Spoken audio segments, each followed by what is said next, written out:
Okay. Ready? Good afternoon, Juliet. Thanks for coming here in early today. I'm Edward Burton, the WHS coordinator at Gelos Enterprises. We're really looking forward to getting that ceiling leak fixed up over the next few days. Basically the next 2 days. You'll work on replacing those damaged suspended ceiling tiles, swapping out the faulty light fixtures, repairing the water damage to the ceiling structure, and cleaning up the area is going to make a difference around here. This is a briefing is a key part of our introduction process.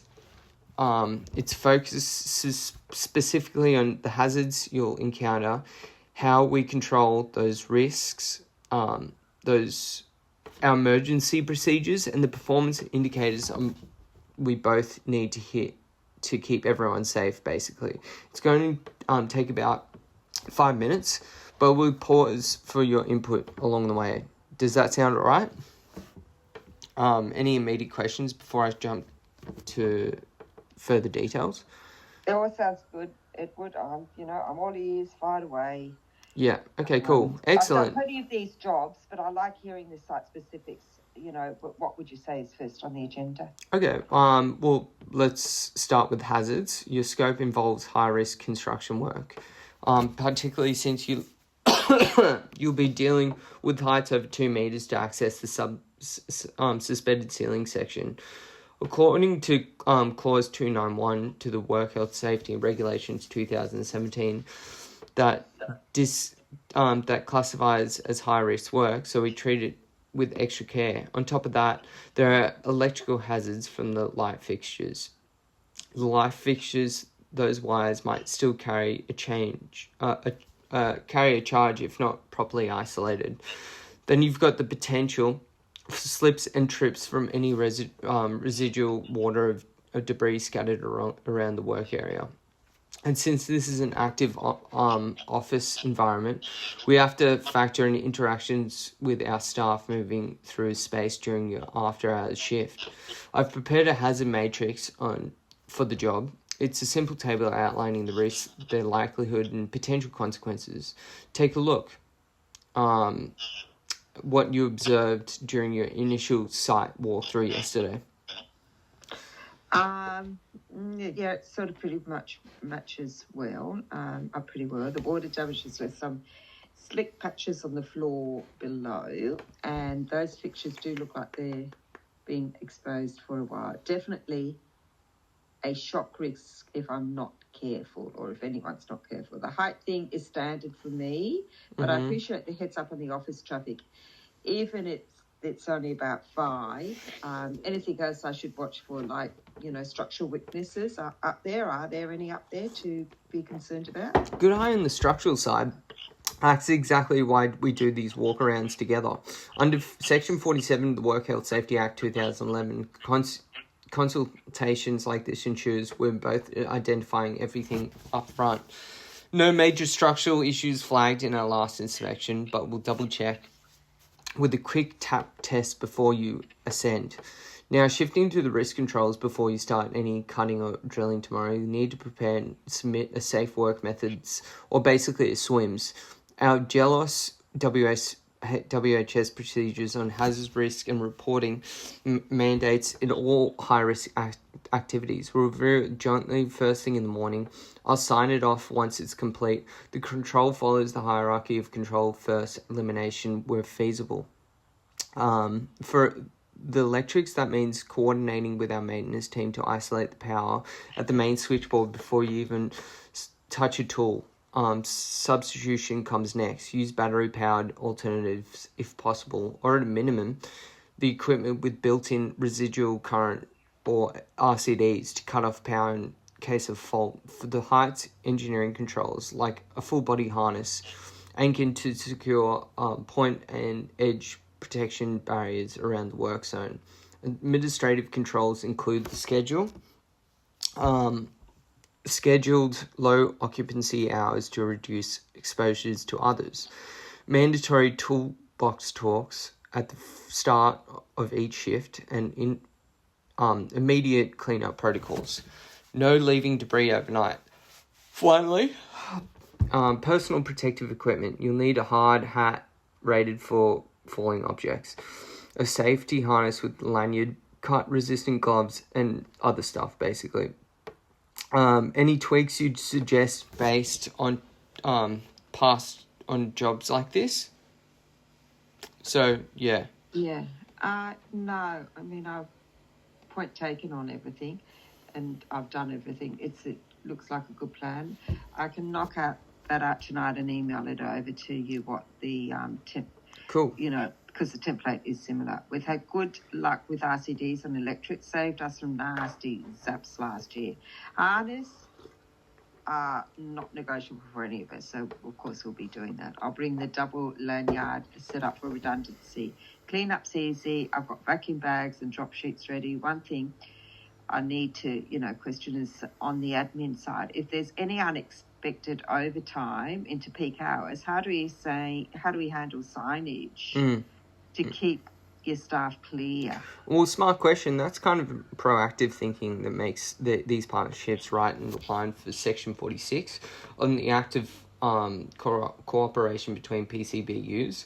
If overtime hits, we'll post temporary barriers and wet floor signs at least 5 metres out, plus a spotter from our team guide traffic. I'll add the contingencies and the swims review.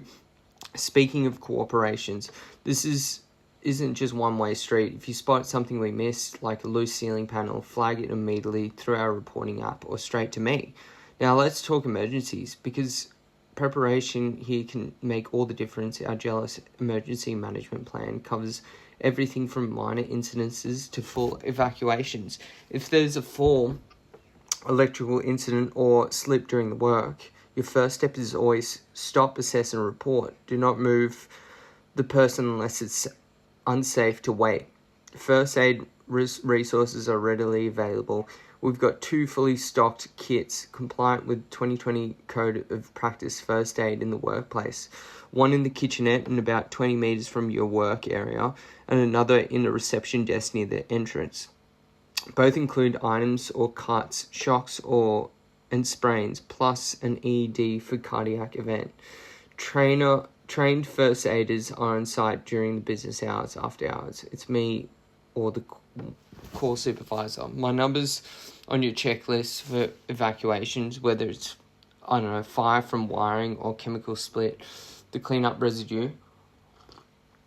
Follow the green exit signs to the primary assembly point in the parking lot out the front. We've got muster points marked and head count procedures to ensure one's left behind.